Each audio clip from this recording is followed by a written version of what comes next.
سأقول لكن تقبل الله منا ومنكم صيامنا وصيامكم كل عام وأنتن بألف خير.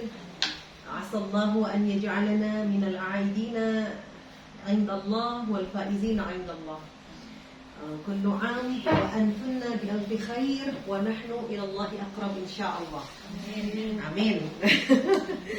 Gimana ibu-ibu kabarnya? Masya Allah.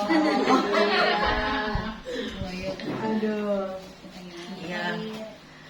Kita nih di skip seminggu aja tuh kadang udah lupa kemana gitu ya. Iya. Tapi nggak apa-apa. Mudah-mudahan bisa nyambung lagi karena materinya sebenarnya masih satu, masih nyambung. Saya ucapkan mohon maaf lahir batin karena kita tuh perpisahannya aslinya tuh kan hari itu tuh mau apa gitu ya, terus kita nggak kelas gitu. Jadi karena banyak yang nggak bisa hadir. Iya, karena sudah pada itikaf, ingat saya, karena sudah mau mudik kan udah kalau 3 tahun belakangan ini kan udah mulai mudik lagi ya, 2 tahun belakangan ini, jadi kan udah mana cuti bersamanya bentar lagi kan, jadi mau maju tuh pada mudik duluan sebelum cuti bersama udah pada pulang. Nah gitu, saya juga mikirnya ini Rabu ini masuk apa enggak nih gitu. Kalau hitung-hitungan saya sih masih masuk karena belum cuti bersama, tapi tadi itu sekolah anak-anak udah libur sebelum cuti bersama, jadi wah kayaknya udah banyak yang pulang juga nih. Iya, terus banyak yang udah ini kan. Tapi alhamdulillah ala kulli hal Ramadannya mungkin lebih bermakna ya, mudah-mudahan ini lebih baik lah dibanding tahun-tahun saat pandemi kemarin gitu ya. Jadi kita syukuri toh itikaf, silaturahim, belajar bahasa Arab, semuanya itu ibadah. Jadi tergantung niatnya aja. Makanya selalu kita mulai pembelajaran kita tuh dengan waj'alna mukhlisah liwajhikal karim. Kita berdoa tuh mudah-mudahan tuh datang ke sini tuh ikhlas aja. Kenapa?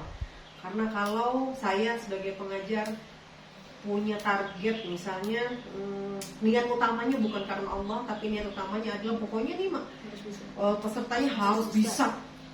Ketika nanti ada yang nggak bisa, akan terbesit rasa kecewa.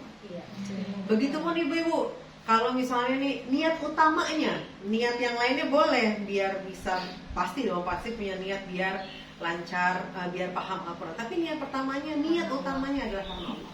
Karena kalau misalnya niat utamanya supaya paham Al-Quran, ketika kita tidak mencapai itu, wah kecewa.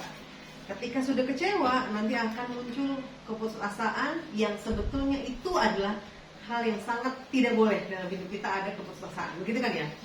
Jadi niatnya apapun selalu dimulai menuntut ilmu apapun, taklim, selain bahasa Arab, kajian gramatik kah, atau apa, datang hadir di majelis Zoom, apapun lah, tahsin, ibu-ibu juga ngajarin anak-anak ngaji misalnya, atau ngajarin ibu-ibu yang lain ngaji. Target utamanya adalah bukan bagaimana apa yang kita sampaikan kepada peserta didik atau kepada halaqah kita itu semuanya ngerti apa yang kita maksud, enggak. Tapi ini adalah karena Allah, kewajiban sebagai seorang muslim mengajarkan apa yang dipunya dalam segi agama, sehingga nanti kalau Yaumul Hisab ditanya, kamu ngerti tentang agama kamu? Belum sepenuhnya ya Allah, tapi saya sudah berusaha. Gitu kan ya, udah berusaha belajar. Karena kalau nggak belajar banget, tanggung jawabannya lebih berat seperti itu. Jadi mudah-mudahan langkah kita kesini itu menjadi ringan karena lillahi ta'ala. Amin. Jadi ibu jangan khawatir. Ya, yang ngerti, nggak ngerti, itu yang bikin ngerti itu Allah. Mau orang tuh baca 100 kali, kalau kata Allah belum, ya udah belum. Jadi itu hanya usaha kita aja. Bahkan katanya semakin sulit semakin besar pahalanya, kan gitu ya. Saya pernah tuh bilang gitu ya sama suami saya waktu itu, kok saya hamil tuh gampang banget. Nah maksudnya nggak mual, nggak pusing, nggak rewel. Kan katanya orang itu dapat pahala tuh karena kesesa. Maksudnya pahala orang itu dihitung sebagaimana dia sulitnya gitu ya menjalani itu gitu. Kok saya ini hamil gampang, ngelahirin gampang, ini Allah sayang nggak sih? Terus pahalanya. Kata suami saya, cari pahalanya di yang lain. Kalau misalnya orang itu Allah lihat, kayaknya nih kalau suruh dikasih sehat nih kagak sholat nih, gitu. Saya nggak sholat malam nih, makanya dikasih sakit supaya pahalanya sama. Kalau kita dikasih sehat, berarti kita suruh sholat malam. Berarti kita suruh bekerja yang lebih banyak, kita suruh bermanfaat yang lebih banyak, makanya dikasih sehat. Orang itu kalau dikasih sehat, dia kayaknya nih nggak banyak manfaatnya. Yaudah dikasih sakit, dikasih berat, supaya pahalanya sama yang sehat itu banyak manfaatnya. Oh gitu ya udahlah gitu. Karena saya pernah mikir, kok nih teman saya berat banget, hamil susah, pas udah hamil berat, ngelahirinnya susah, anaknya susah. Ini orang pahalanya banyak banget gitu ya. Anaknya satu sih, tapi bisa jadi sama dengan saya yang anak ketiga karena kesulitannya mengurus itu gitu ya. Begitu juga nih bahasa Arab. Ngajarin anak-anak mahasiswa itu gampang. Maksudnya gampang dalam arti saya ngajarin iya cepat. Ajarin ini hari ini gitu, besok ya enggak seminggu sekali memang, seminggunya 2 kali. Tapi minggu pertemuan berikutnya tuh masih hafal yang kemarin. Paling yang lupa-lupa ya beberapa yang udah lama banget gak ketemu bahasa Arab gitu ya. Nah, tapi tadi kesulitan ibu-ibu untuk datang ke sini aja udah susah. Udah banyak banget tuh urusannya. Saya ngerasain banget tuh kalau mau taklim diteleponin, di mana mbak, ini bentar dulu ini loh, aduh, saya datang tuh telat terus kalau kajian sama ustadz siapa itu bukan bahasa Arab misalnya, kajian siapa itu berangkatnya aja tuh udah beda bu. Mahasiswa tuh tugasnya cuma satu, ke kampus. Itu mudah banget, makan disiapin, duit dikasih, ya kan ya bu, baju udah rapih, kita nyari kedua belum disetrikain kali saya nggak tahu maksudnya udah banyak banget ya. Sehingga dari mau belajar aja tuh masya Allah kesulitannya lebih itu udah nyampe sini pun masya Allah itu udah tangting tung udah pada ketinggalan misalnya anak-anak ini bentar lagi mau jemput banyak banget urusannya. Kalau masa habis belajar saya, habis ini belajar apa? Nggak ada sih bu, ya mau main aja, nggak ada banget. Emang harusnya belajar gitu. Jadi saya merasa, oh ya udah, sedikit mungkin yang didapat di sini, di sana dapat banyak, bisa jadi pahala yang besar di sini. Karena yang ternyata, karena Allah lihatnya nggak hasil kan ya. Makanya saya selalu bilang sama anaknya 1, terus dia lagi promil gitu ya, enak banget lo punya anak 3, tabungan di akhirnya banyak, belum tentu. Jadi Allah tuh nggak lihat banyaknya, amalnya banyak nggak tentu, bahasa Arabnya banyak belum tentu. Pokoknya intinya tadi ya, liwajhikal karim lah pokoknya ya Allah. Hitungan manusia itu nggak pernah benar, gitu ya. Jadi semangat aja ibu, nggak usah khawatir. Kayaknya nih 4 materi yang masuk cuma 1 deh, nggak apa-apa, dijalanin aja dulu. Sebenarnya alhamdulillah hari ini kita udah masuk meneruskan, nggak materi baru itu. Jadi kalau kemarin kita belajar jenis kata, ada isim, fi'il, harf, mungkin Ramadan tuh khatam 1 Al-Quran. Nah, udah berapa tuh yang dibaca tuh? Bentuk isimnya, bentuk fi'ilnya, bentuk nggak apa-apa. Katanya tahapan pertamanya emang baca.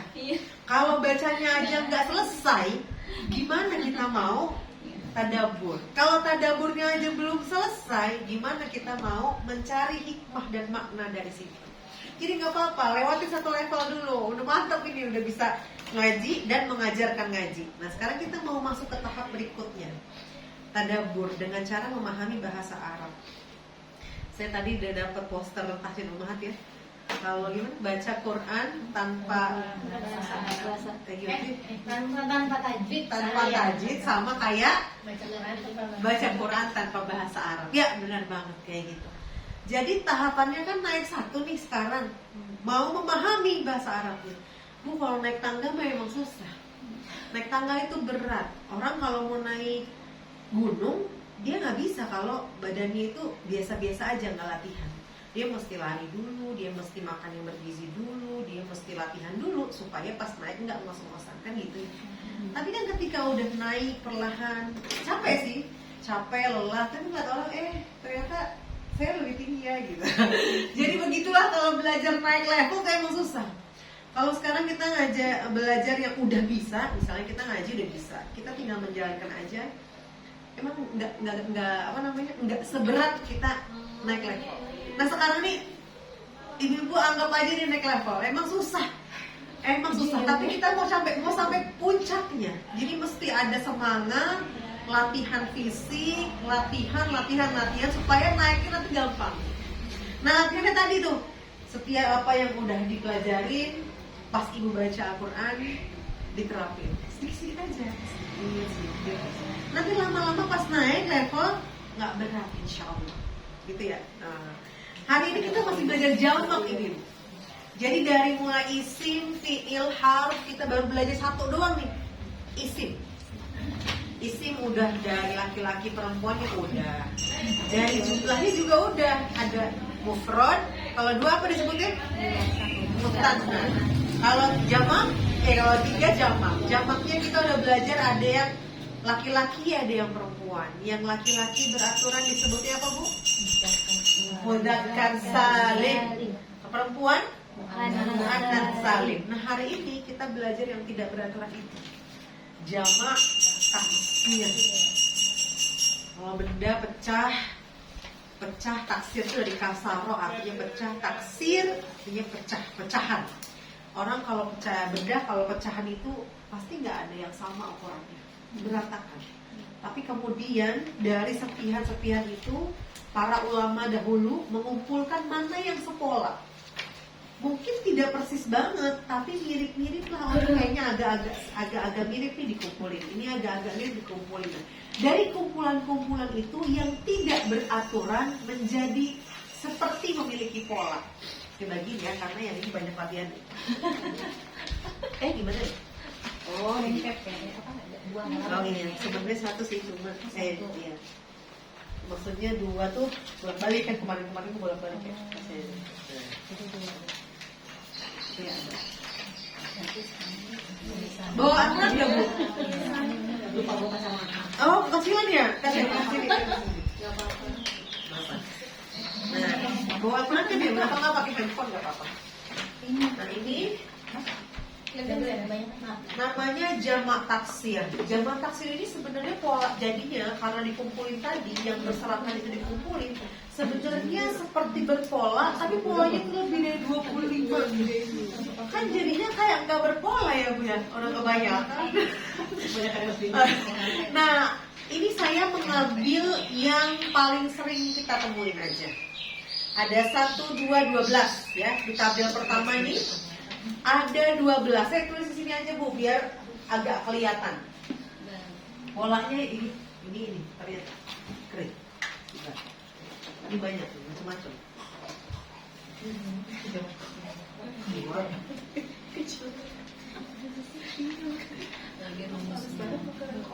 Oh ya, aduh ya ampun, maaf ya, kecilan saya lupa kalau dibuat minggu.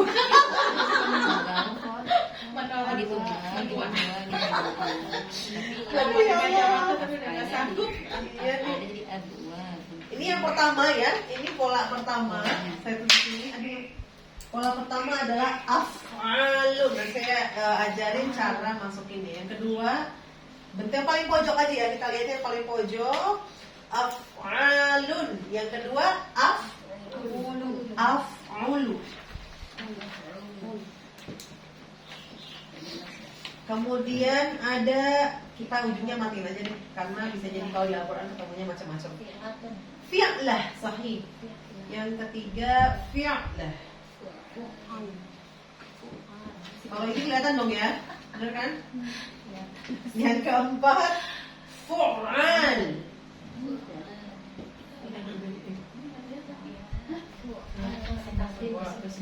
Pakai tasdid, fu'al. Kemudian yang kelima, fi'al, sahih.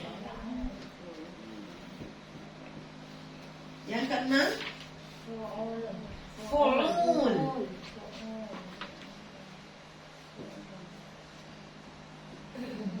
Yang ketujuh, fu'ul, pendek. Yang kedelapan,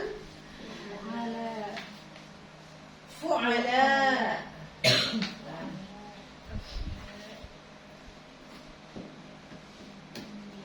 Yang ke-9 af'ilah. Afwan, af'ilah. Af'ilah. Yang ke-10 ya, fa'il.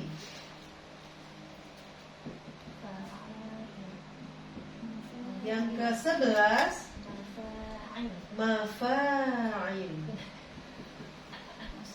Ini kayaknya banyakan yang gak baca daripada yang baca. 12 mafa'il.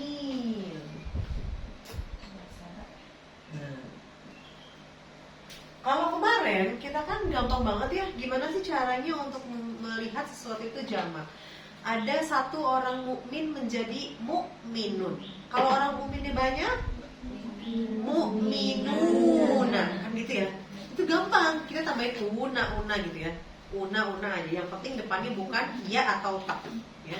Mukminun. Ada muslim menjadi muslimun. Ada muslih menjadi muslihun. Sekarang kalau perempuan ada solihah, kalau banyak kan solihat. Ya, tak maftuhah. Kemudian ada mukminah menjadi mukminat. Ada qanitah menjadi qanitat. Itu gampang ya. Kalau yang beraturan. Sayangnya yang beraturan ini kebanyakan hanya untuk manusia. Untuk benda kebanyakan ini jamak taksir. Jamak taksir. Ya, ini bentuk beberapa pola jamak taksir.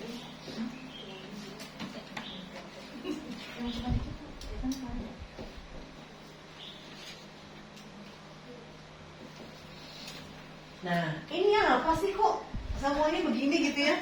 Fa'ala ini adalah pola. Jadi saya sekarang masukin ke pola ini. Asal bahasa Arab itu sebenarnya cuma 3 huruf. Fa'ala. Fa'ala. Cuma 3. Asalnya. Semua kita punya kata-kata Quran, ada lagi misalnya apa? Salah, kita punya sujud, masjid, ulama, semuanya dari 3 huruf ini.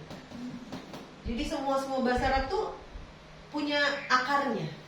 Kalau bahasa Indonesia kan nggak semua punya akar ya, nggak semua punya akar. Kalau bahasa Indonesia, apalagi bahasa yang lain kayak tiba-tiba ada teknologi, itu nggak ada akarnya gitu ya.